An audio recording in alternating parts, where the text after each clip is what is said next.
Et il disparaît. Ils ont peur de la lumière. Prenez un vieux cafard sale. Jetez les trognons d'une pomme quelque part par terre. Lorsqu'il fait sombre, il viendra là pour grignoter. Alléluia. Amen. Allumez simplement la lumière et voyez les détaler pour se cacher. Certainement, les araignées et tous les autres insectes vont fuir. Ils ont peur de la lumière. C'est la raison pour laquelle les gens ont peur de ces réunions du Saint-Esprit à l'ancienne mode. Du Saint-Esprit. Les gens ont peur du message. Ce qui est prêché.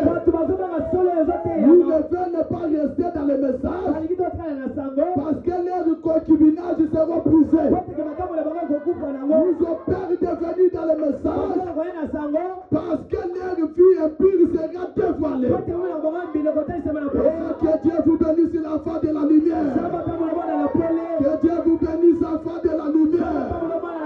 À Jésus visible. Vous remarquerez une chose. Quand un pentecôtiste fait quelque chose, il peut engrosser là-bas. Mais on ne fera pas de ça un problème. Un protestant, quand il peut engrosser là-bas, vous ferez un délit. On ne ferait pas de ça un problème. Mais lorsqu'il s'agit d'une sœur ou un frère du message, même partout. Mais pourquoi tout cela? Parce que vous êtes situé sur la montagne. Raison pour laquelle protégez-vous. Protégez la lumière que vous avez reçue. Ne laissez pas que cela puisse s'éteindre. Lumière encore. Cette grande lumière.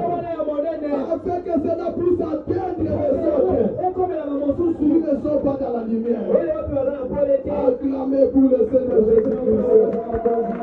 Laissez que cela puisse éclairer. Ne l'étouffez pas. Vivez toujours la vie digne de l'évangile. Et continuez toujours à témoigner par toute cette lumière. Que Dieu vous bénisse. Vous diriez qu'il y a un court-circuit quelque part. C'est pourquoi